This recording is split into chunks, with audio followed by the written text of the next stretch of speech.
Bona tarda. Us ha passat alguna vegada que heu hagut de plantar la tenda mentre plovia? Si no ho heu fet mai, potser us angoixeu una mica amb la idea, no us preocupeu. He vingut a ensenyar-vos més o menys com es fa, és bastant intuïtiu. Primer, arribeu al lloc i seleccioneu el lloc correcte, que no hi hagi un bassal, com aquí on marco amb el dit. Bé, pot semblar que és una cosa molt feixuga i us mullareu tots, però és bastant intuïtiu, ja veureu. Bé, la meva tenda és ultra lleugera. Aquí vaig vestit per l'ocasió amb la jaqueta impermeable, els pantalons impermeables, i si teniu tot ficat dintre una bossa no tindreu res dintre mullat en principi, per tant no hauríeu de patir. Traiem la tenda i aquí se'ns mullarà la tenda, evidentment, mentre tenim fora, però no se'ns empamparà, no us preocupeu, només se'ns humitejarà amb la pluja i no passarà res. Allarguem els pals perquè la meva tenda és ultra lleugera i es munta amb els pals de trekking, i plantem la tenda. Aquesta en concret i la majoria de tendes ultra lleugeres es planten clavant primer les 4 piquetes dels 4 costats. Heu d'anar amb compte perquè en terreny mullat les piquetes no resisteixen tant perquè el terra està més humit i és més fàcil que saltin. Llavors les heu d'intentar clavar bé. Si cal, agafeu una pedra i li doneu perquè sembli que està ben clavada, i també podeu reforçar les piquetes amb una pedra a sobre. Això li dona bastanta força encara que sembli que no, sobre la piqueta i sobre el cordill. Bé, un cop tenim les 4 piquetes clavades, aquí podria semblar que la part de baix de la tenda se'ns empaparia perquè està tocant amb el terra mullat, i sí que és cert que s'humiteja, però bé, no és un drama, no us preocupeu. Aquí fico els 2 pals. La meva tenda es munta amb 2 pals i després clavaria les altres 4 piquetes que calen per muntar la meva tenda, que en total són 8. Ara mateix hauríeu d'estar secs per dintre i molls per fora, si heu porteu la vestimenta adequada.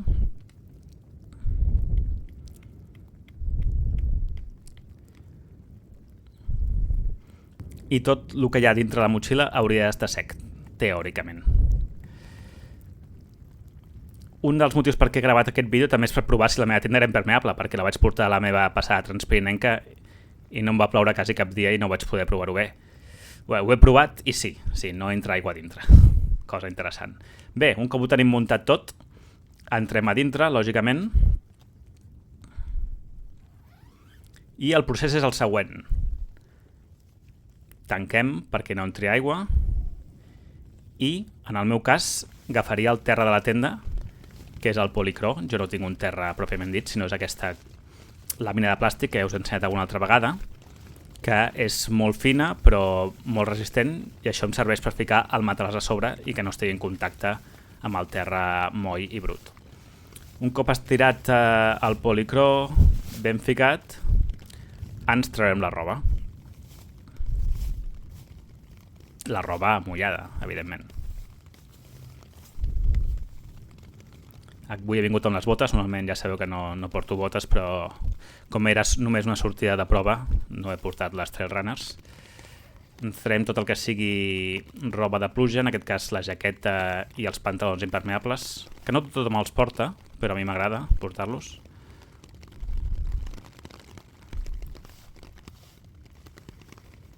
I un cop tinguem tot lo mullat separat del policró i més tocant cap a les parets de la tenda, agafarem el matalàs inflable i l'inflarem.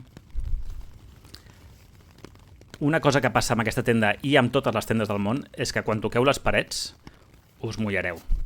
Això és degut a la condensació i tal com estan construïdes les tendes de nylon. Llavors, quan compreu una tenda, doncs que sigui prou gran per vosaltres i que no aneu tocant les parets.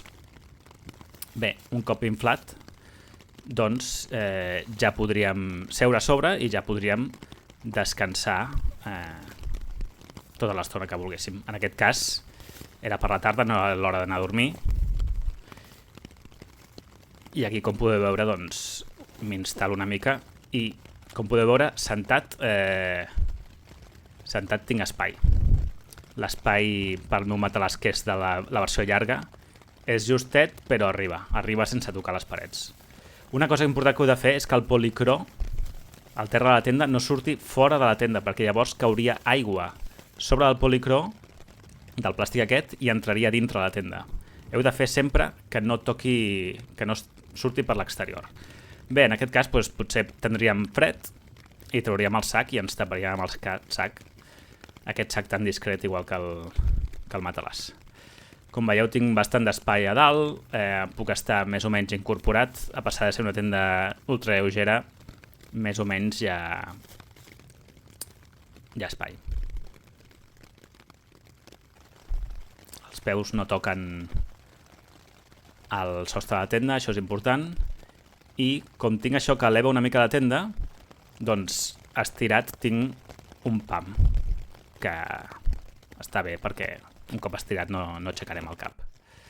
I aquí sentat tinc uns 2 pams. Per desgràcia, la meva tenda ja no està en estoc, n'hi ha de similars, però aquesta en concret no sé per què no l'estan produint. Una cosa que trobo que falla és que el policró aquest el podria haver fet una mica més gran, el podria haver tallat una mica més gran, perquè encapigués la motxilla, que ara mateix està tocant al terra i com podeu veure està una mica embrutada. Això és igual que toqui les parets perquè està mullat i ja no ve d'aquí. Però la motxilla, doncs com a mínim no toqui les fulles aquestes, no?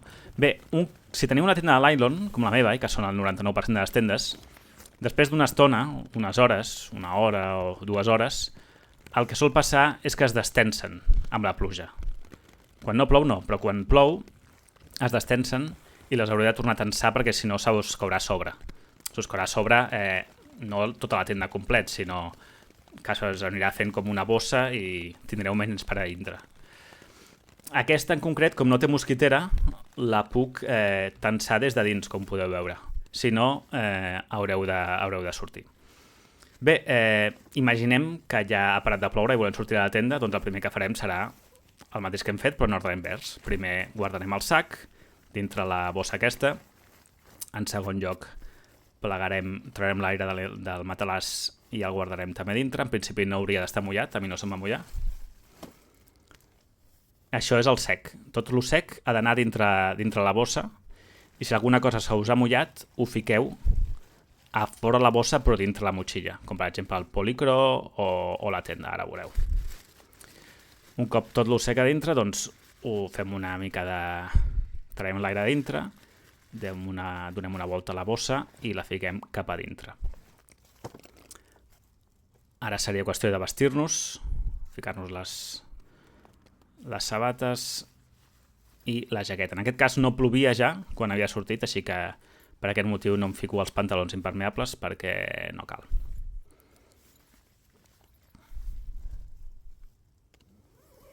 Sortim de la tenda i la desmuntem.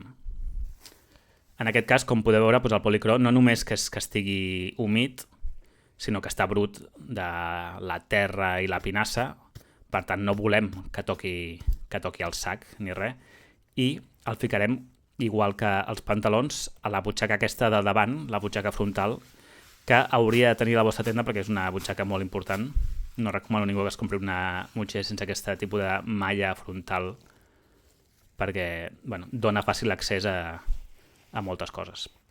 El policró també el fiquem aquí i la tenda la podria ficar aquí.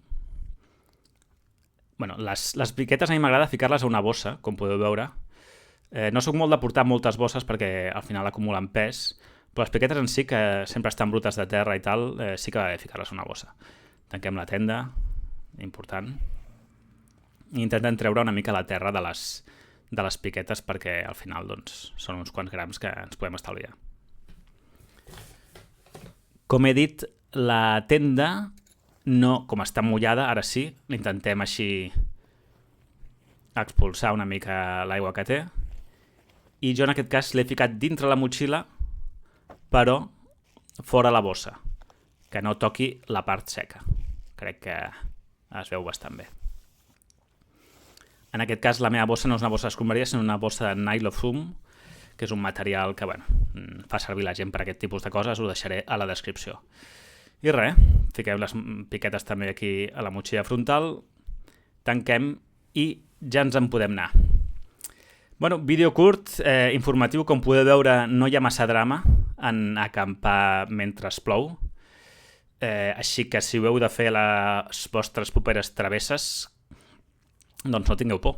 No tingueu por si plou, si podeu trobar un refugi millor, però si no, podeu acampar. Moltes gràcies i fins una altra.